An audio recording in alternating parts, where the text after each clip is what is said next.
Assalamualaikum warahmatullahi wabarakatuh. Kami dari kelompok 7 ingin menjelaskan tentang regresi logistik.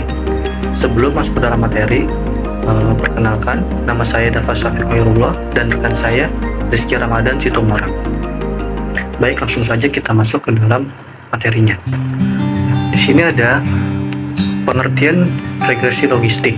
Regresi logistik bertujuan untuk menguji apakah probabilitas terjadinya variabel terikat dapat diprediksi dengan variabel bebas.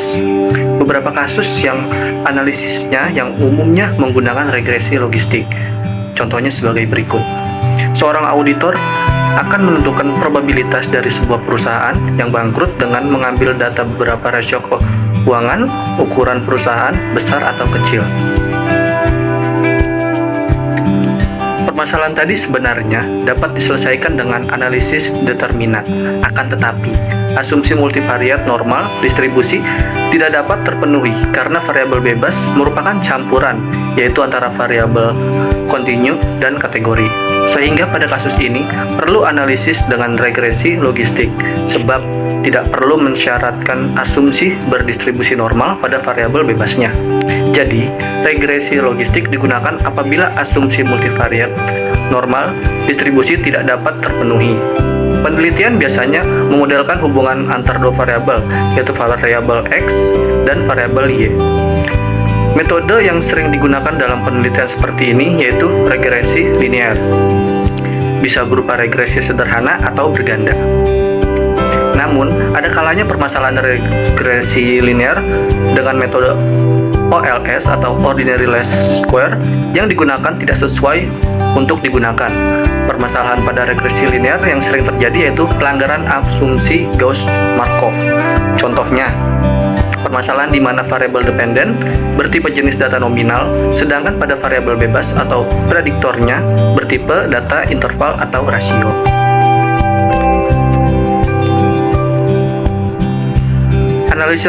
Analisis regresi logistik merupakan suatu pendekatan untuk membuat model prediksi seperti halnya regresi linear atau yang biasa disebut dengan istilah Ordinary Least Square.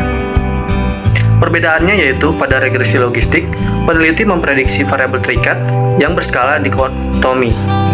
Skala dikotomi yang dimaksud adalah skala data nominal dengan dua kategori, misalnya besar dan kecil, baik dan buruk, atau berhasil dan gagal.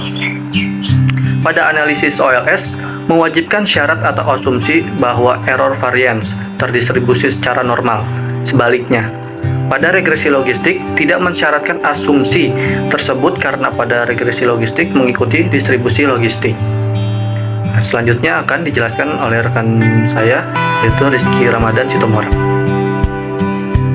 Selanjutnya ada syarat yang ada dalam regresi logistik, yaitu 1. Regresi logistik tidak membutuhkan hubungan linear antara variabel independen dengan variabel dependen. 2. Variabel independen tidak memerlukan asumsi multivariate normality. Yang ketiga, asumsi homokedastisitas tidak diperlukan. Keempat, variabel bebas tidak perlu diubah ke dalam bentuk skala interval atau rasio.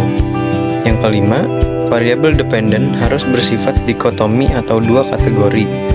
Keenam, variabel independen tidak harus memiliki varian yang sama antar kelompok variabel. Yang ketujuh, kategori dalam variabel independen harus terpisah satu sama lain atau bersifat eksklusif. Dan yang kedelapan, sampel yang diperlukan dalam jumlah relatif besar minimum dibutuhkan hingga 50 sampel data untuk sebuah variabel prediktor atau independen. Model persamaan aljabar layaknya OLS yang biasa kita gunakan adalah Y sama dengan B0 plus B1X plus E, di mana E adalah error variance atau residual. Dengan regresi logistik tidak menggunakan interpretasi yang sama seperti halnya persamaan regresi OLS. Model persamaan yang terbentuk berbeda dengan persamaan OLS. Regresi logistik dapat dikelompokkan menjadi dua macam, yaitu yang pertama ada regresi logistik biner atau binary logistic regression. Regresi logistik biner digunakan ketika hanya ada dua kemungkinan variabel terikat, contohnya untung dan rugi. Lalu yang kedua ada regresi logistik multinominal atau multinominal logistik regression.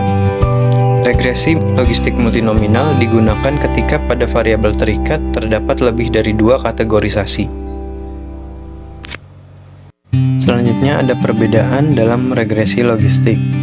Pada regresi logistik tidak ada nilai R-square untuk mengukur besarnya pengaruh simultan beberapa variabel bebas terhadap variabel terikat.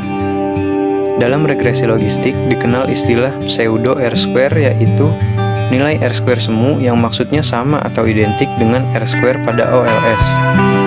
Lalu jika pada OLS menggunakan uji F ANOVA untuk mengukur tingkat signifikasi dan seberapa baik model persamaan yang terbentuk, maka pada regresi logistik menggunakan nilai chi-square.